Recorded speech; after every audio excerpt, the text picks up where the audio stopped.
오늘은 마가복음 4장 21절부터 25절을 통해서 가려진 등불이라는 제목의 말씀을 전합니다.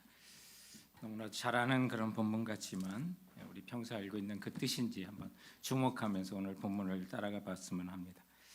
오늘 가려진 등불에 대한 이 비유는 여러 비유 사이에 들어있는 또 하나의 예수님의 비유가 되겠습니다.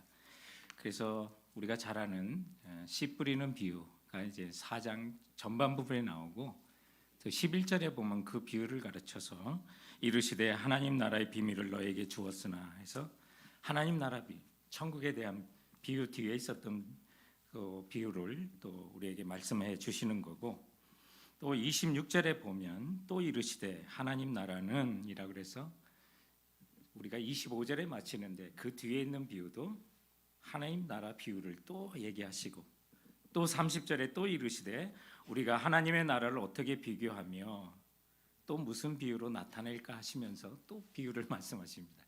자, 그렇다면 반복되는 하나님 나라 비유 속에 오늘 이 비유를 주셨다면 이 비유는 무슨 비유입니까? 하나님 나라 비유가 되는 겁니다. 그래서 두세 사람이 내 이름으로 모인 것에 나도 그들 중에 있다. 예수 그리스도로 말미암아 하나님을 아버지로 모시고 사는 그 하나님의 나라에 대한 비유를 오늘 말씀하시는데, 그렇다면 오늘 본문에 등장하는 그 등불, 또 그것이 무엇이고 우리에게 주시는 교훈이 무엇인지를 한번 진지하게 우리 본문을 통해서 찾아보고자 합니다. 자, 그렇다면 오늘 이 본문을 통해서 우리에게 주신 첫 번째 교훈은 염려나 유혹, 욕심이 사라지면 밝게 드러나는 등불이 바로 우리들에게 말씀하시는 그 등불이라는 사실을 깨닫게 됩니다. 오늘 본문 21절에 보면 사람이 등불을 가져오는 것이라고 이렇게 말씀하십니다. 사람이 등불을 가져와서 말 아래나 평상 아래 두려 함이냐 등경 위에 두려 함이냐라는 그런 말씀을 하십니다. 자, 이와 비슷한 비유가 이제 생각이 납니다. 마태복음 5장에 보면 이제 산상수훈이 시작을 합니다. 누가복음에도 나옵니다. 그 비유가 어떤 뜻이 있습니까? 어떤 내용입니까? 사람이 등불을 켜서 말 아래 두지 아니하고 등경 위에 두나니. 굉장히 비슷한 말입니다. 그런데 사람이 켜는 등불하고 오늘 사람이 가져오는 등불하고 그 차이가 있습니다. 그리고 마가복음과 또 다른 마태복음과 누가복음에 있는 그 등불에서는 아주 원어적으로 큰 차이가 있는데, 오늘 이 본문에서만 그 등불에 정관사, 헬라어로는 호라고 하는 정관사가 붙습니다. 그 뜻은 유일무이한 등불을 말하는 것입니다.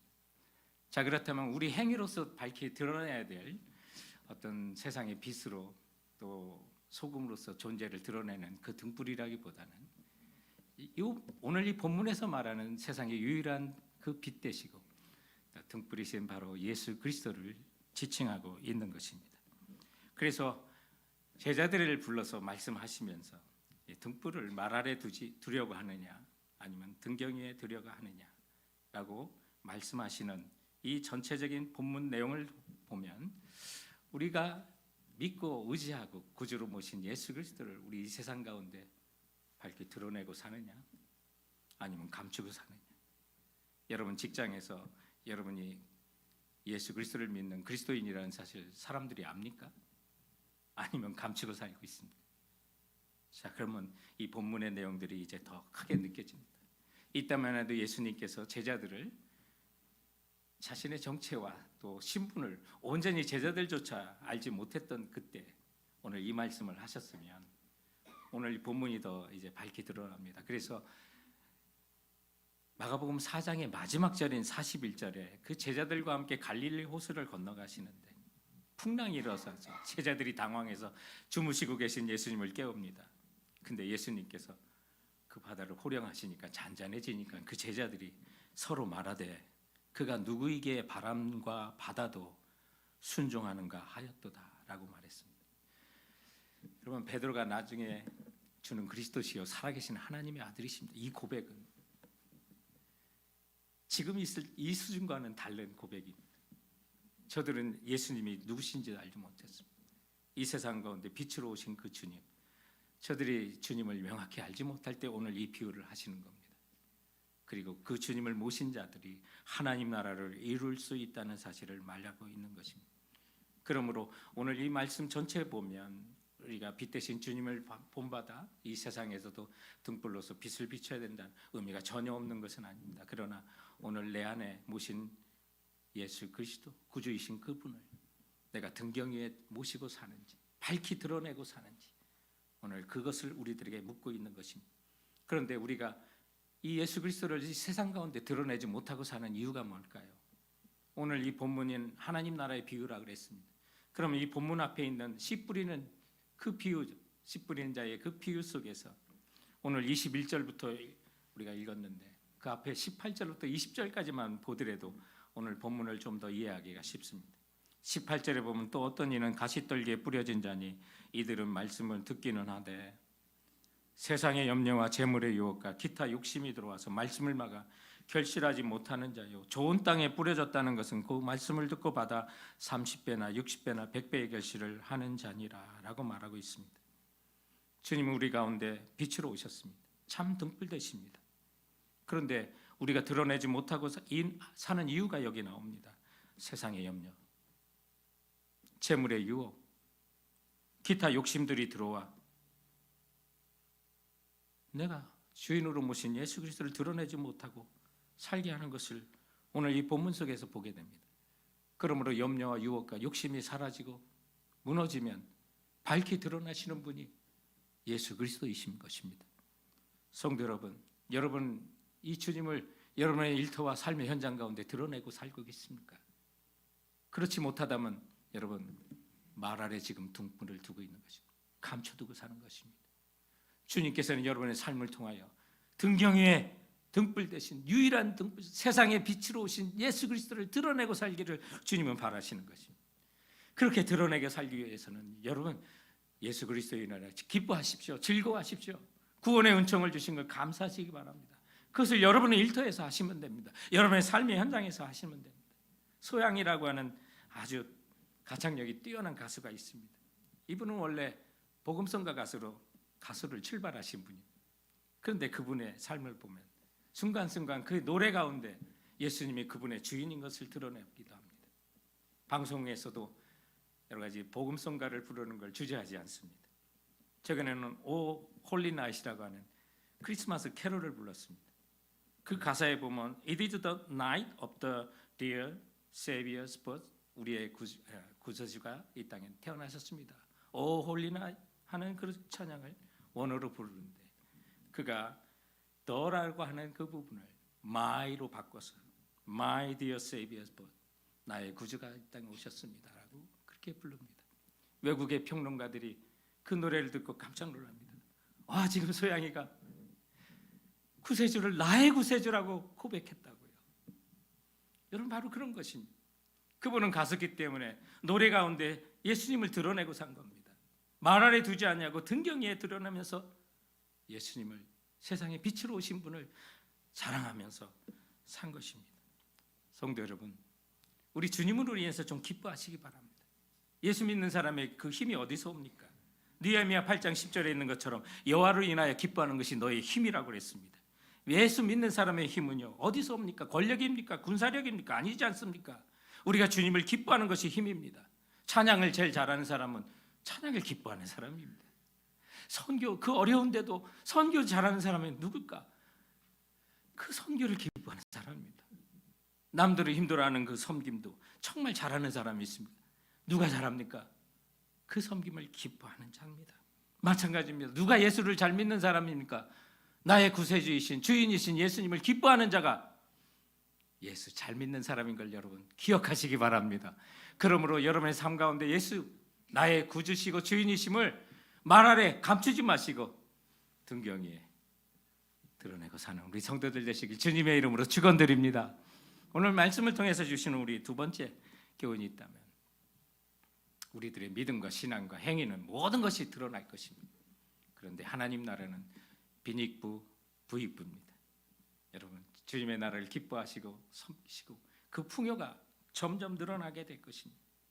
때로는 우리가 우리 행위를 우리 신앙을 감춘다고 하나 모든 것이 드러날 것입니다. 오늘 주님은 오늘 이 비유 가운데 22절에 이런 말씀을 하십니다. 드러내려 하지 않고는 숨긴 것이 없고 나타내려 하지 않고는 감춘 것이 없느니라. 굉장히 어렵게 느껴지는 그런 말씀입니다. 빛 대신 주님 앞에 모든 사물이 다 드러나게 될 것을 말합니다. 하나님 앞에 아무것도 감출 것이 없는 것을 말씀하고 있는 것입니다. 그런데 오늘 이 본문을 우리 지난주에 다뤘던 마가복음 3장 같은 현장에서 연이어서 또 이르시되 하면서 이 천국 비유를 하신 것입니다.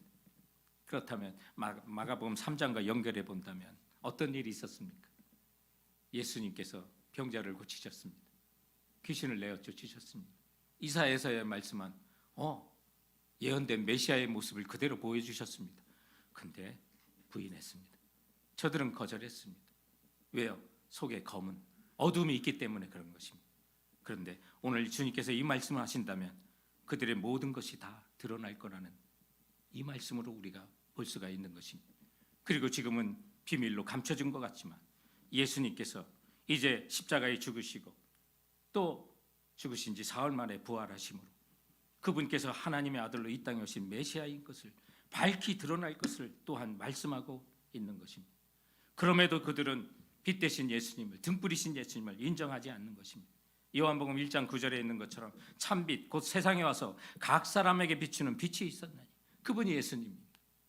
그리고 이어지는 요한복음 1장 11절에 그 주인께서 자기 땅에 왔음에 자기 백성이 영접하지 아니하였으나, 바로 그 말씀, 어둠을 사랑하는 그 인생들이 빛으로 오신 예수 그리스도를 영접하지 아니하고 배척하셨습니다. 그것이 마가복음 3장의 사건이었습니다. 그 이유가 무엇이었습니까? 예수님이 가시는 곳마다 빛을 잃어버리고 어둠의 자식이 되어버린 바리새인들과 서기관들의 허물과 죄악이 사람들 앞에 모두 드러났기 때문입니다. 그리고 사탄의 권세를 결박하시고 귀신을 쫓아내시는 빛 대신 예수님, 많은 사람들이 몰려드니 서기관들과 바리새인들이 자신의 권력을 잃을까 봐 시기했던 것입니다. 그러나 모든 것이 다 드러나게 될 것입니다. 어둠이 깊으면 깊을수록 등불 되신 주님은 그 모든 어두움들을 모두 물리칠 것을 말씀하고 있습니다. 이 말씀을 하시면서 주님은 23절에 들을 귀 있는 자는 들으라고 경고도 날리시고 있습니다. 3절부터 이것은 반복됐습니다. 들으라. 또 9절에도 들을 귀 있는 자는 들으라고 반복하면서 말씀하십니다. 너무나도 중요하기 때문에 마음에 그 의미를 새겨 들으라고 하는 것입니다. 여기서 한번 생각해 봅니다. 왜 우리가 예수님의 그토록 말 아래 감추고 드러내지 않고 삽니까? 세상 가운데 부끄럽게 왜 내가 예수가 나의 구세주이고 주인이신 걸 왜 드러내지 못합니까? 오늘 이 바리새인들, 본문 앞에 있었던 서기관들이 왜 예수님의 수많은 기적을 베품에도 불구하고 믿지 않습니까? 증거가 부족해서 그렇습니까? 아닙니다. 믿지 않으려는 그들의 완고한 마음 때문에 그렇습니다. 우리도 마찬가지입니다. 우리도 주님을 주인으로 모시고 인정하고 살아야 되는데 그거 무시하는 마음이 있으면 우리 마음이 오늘 본문 앞에 있는 돌밭이요, 길가요, 가시떨기가 진 그런 마음이 된다는 사실을 우리 먼저 기억해야만 합니다. 그러므로 우리의 구주 되시고 등불 되신 예수님께 우리의 마음이 굳어져 있다면 먼저 우리 마음이 녹아야만 합니다. 하나님 나라는 없는 자는 더 빼앗기고 있는 자는 더 풍성해지는 빈익부, 부익부의 나라가 되기 때문에 그런 것입니다. 오늘 말씀의 24절에 보면 너희의 헤아리는 그 헤아림으로 너희가 헤아림을 받을 것이며 더 받으리니 라고 말합니다. 그런데 이와 비슷한 문구가 있기 때문에 우리가 이 구절을 오해합니다. 마태복음 7장 2절과 누가복음 6장 38절에도 이 구절이 비슷한 게 있습니다. 그런데 마태복음과 누가복음에 있는 이 구절에는 주로 타인을 비방할 때 너 삼가하라는 그런 의미로 사용되었습니다. 네가 다른 사람 비방하면 너도 독박 써. 더 많이 비난받아. 그래서 너가 그 이웃들을 헤아릴 때 그 헤아림도 너가 받을 것이야. 굉장히 네거티브하고 부정적인 말씀으로 사용되었습니다. 그렇다면 오늘 24절에 있는 이 말씀도 그런 뜻일까요? 그런데 오늘 25절과 연결해 본다면 이건 상당히 긍정적인 것, 부익부에 대한 말씀이라는 사실을 깨닫습니다. 그래서 24절에 너희 헤아리는 그 헤아림으로 너희가 헤아림을 받을 것이며 더 받으리니 라고 했는데 25절에 있는 바로 이어지는 것은 있는 자는 받을 것이요 없는 자는 그 있는 것까지도 빼앗기리라.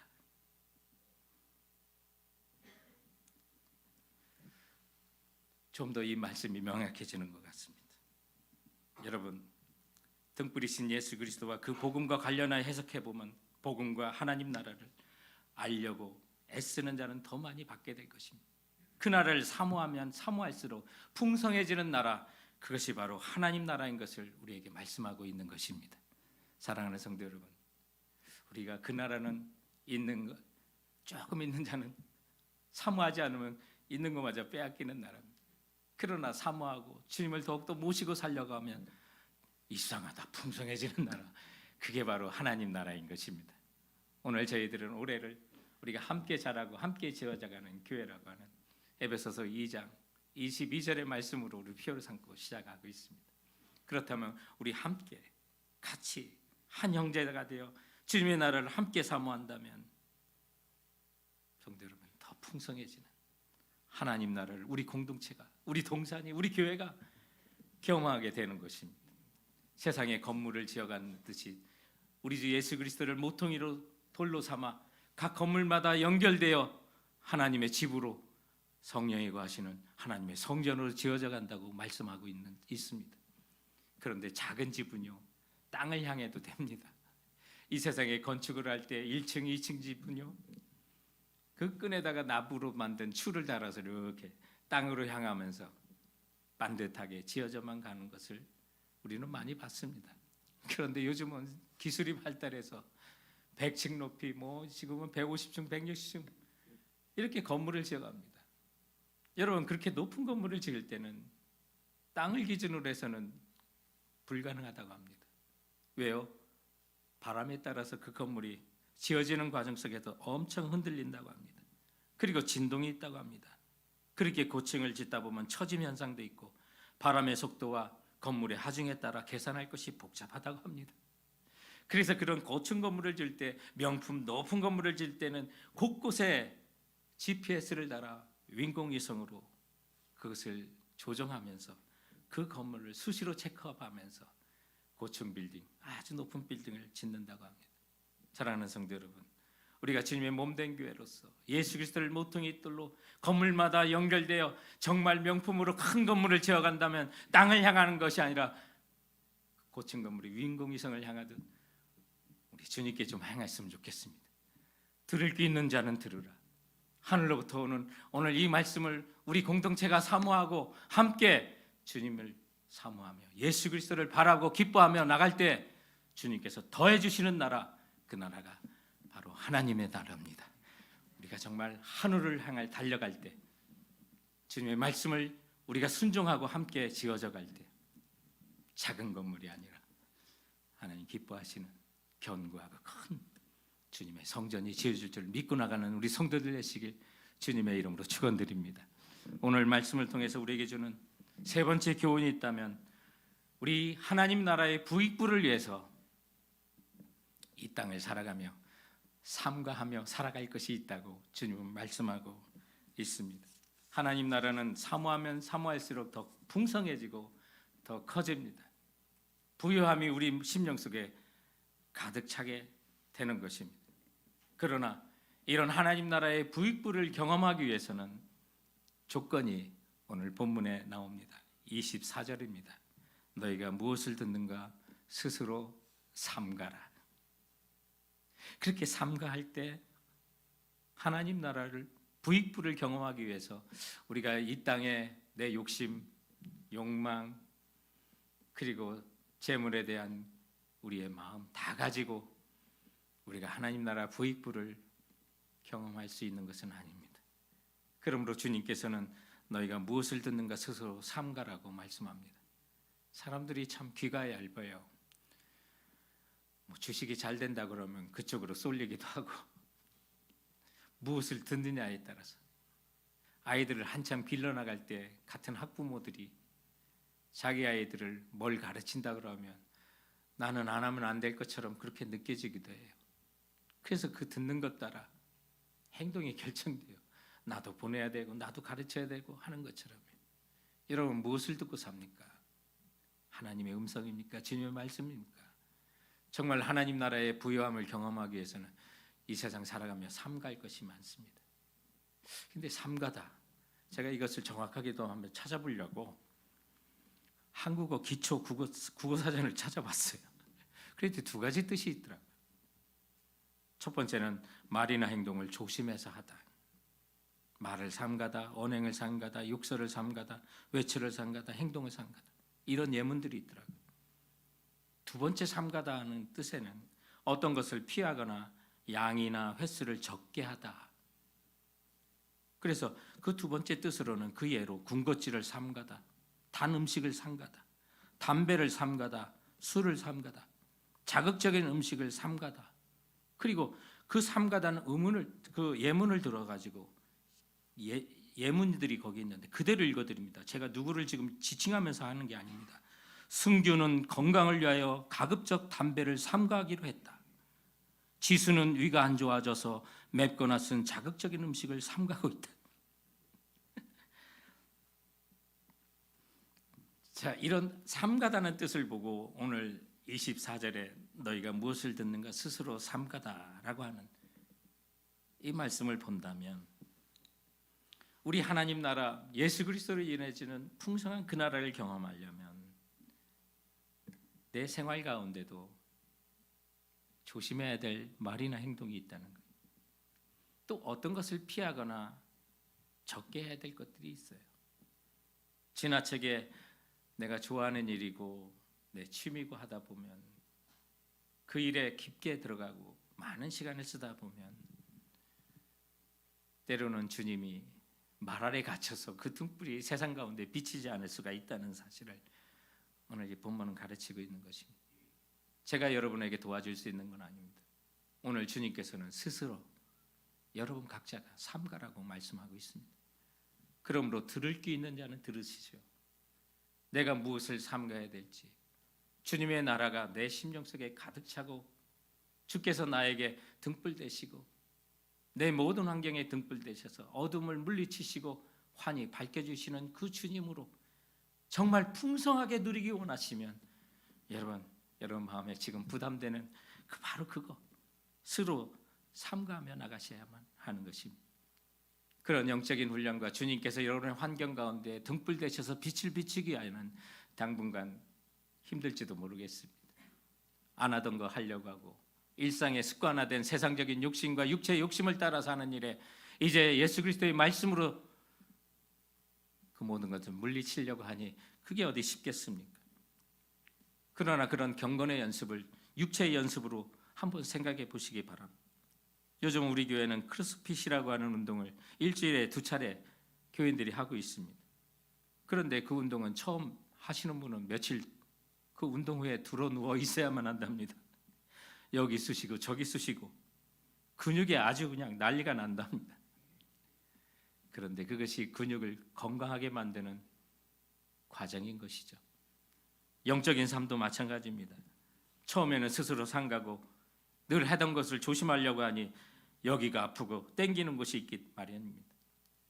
그러나 주님을 모신 하나님 나라를 내 심령 속에, 환경 속에, 직장과 일터 속에 풍성하게 누리기 위해서는 세상의 염려, 재물의 유혹, 기타 모든 욕심을 삼가하는 것이 아플 수밖에 없습니다. 영적인 근육이 땡길 수밖에 없습니다. 그러나 그것이 영적인 근육을 강하게 하는 것이고 그것이 주님을 장성한 분량을 닮아가는 성화의 과정이라는 사실을 기억한다면 견디셔야만 합니다. 때가 되면 익숙해지고 주님의 약속을 어느덧 내 삶 가운데 이루어짐을 보게 됩니다. 더 풍성해집니다. 이상하다 하나님 나라.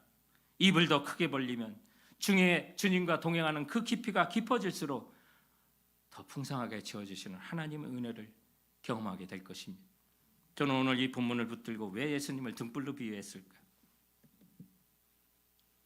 모든 거 어둠 속에 감추려는 그 시대의 바리새인과 서기관 사이 속에서 그들의 모든 행위를 드러나게 하시고 예수 그리스도께서 이 땅에 오신 메시아이심을 밝히 드러내는 등불과 비처럼 좋은 것이 비유가 없었을 것 같다. 그런 생각도 해봅니다. 그 빛이 되시고 등불 되신 주님이 나의 심령만 아니라 내 일터, 나의 가정, 모든 환경에 일시적으로 환하게 비칠 수 있는 분이시구나. 정전됐다가 불이 들어오면, 빛이 한번 쭉 들어오면 등잔대 그 밑에, 전구가 있는 그 밑에가 아니라 아니 감출 수 없이 온 방 안 가득 환하게 비치는 것처럼 예수님께서는 빛 되셔서 가리는 거 없이 우리의 모든 것을 비치기 원하시는구나. 그런데 때로는 주님께서 그 빛이 우리에게 경고의 빛도 비춰주시고 마치 신호등의 레드라이트 같은 그런 경고의 등도 우리에게 등불이 되셔서 비춰주시는데, 제가 이번 주에 길을 가는데 비가 많이 오고 바람이 불어 신호등이 끊어진 그런 길들이 많아가지고 평소 같으면 30초 만에 지나갔을 것을 10분씩이나 기다리는 일들이 발생합니다. 그때 깨달은 게 있습니다. 나를 가던 길을 못 가게 하는 그 레드라이트, 빨간불도 나를 안전하게 빨리 가게 하는 길이었구나. 때로는 멈추게 했지만 그것이 나를 가장 빨리 안전하게 가는 길이었다는 것을, 모든 그 신호등의 불빛이 사라지니까 그때서 깨닫게 돼요. 사랑하는 성도 여러분, 빛 대신 주님, 등불 대신 주님을 따라가다 보면 주님이 여기 서 있어, 레드라이트 같은 빨간 불을 여러분에게 경고하실 때도 있어요. 그런데 불편한 게처럼 느끼지만 여러분 그때 쓰세요. 그때 보면 가장 안전하게 빨리 가는 길이 바로 그것입니다. 그리고 빛 대신 그 주님을 여러분의 심령뿐만 아니라 가정과 일터에, 등잔대에 항상 모시고, 이 집의 주인은 주 예수 그리스도이십니다. 그렇게 한번 날마다 고백하시고 사시기 바랍니다. 직장 가서도 여러분의 직장의 일터를 처음 들어가는 순간 예수 그리스도를 말 아래 두지 않고 등경 위에 두겠다는 자세로, 주님, 일터에 나의 보스는 주님이십니다. 그렇게 한번 인정하고 일을 해보시기 바랍니다. 그 빛 대신 주님께서 여러 환경을 비춰주실 것입니다. 그 환경이 어두울 때, 그 누구도 나를 도와주는 사람이 없다고 느낄 때 주님이 나에게 등불 재서 비춰주시면 내 환경은, 내 앞길은, 내 직장은 정말 앞이 깜깜한데 왠지 기쁩니다. 나도 모르게 감사가 넘쳐납니다. 수많은 대적들로 있고 어려운 사람들로 일어나 나를 힘들게 하는 사람들이 많은데 나도 모르게 용서가 나옵니다. 그 빛을 누가 비춰주십니까? 바로 예수 그리스도께서 비춰주시는 것입니다.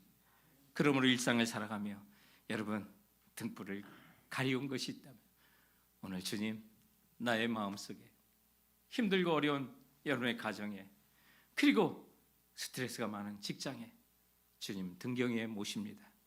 오늘 이렇게 한번 고백하고 나가시는 우리 성도들 되시길 주님의 이름으로 축원드립니다.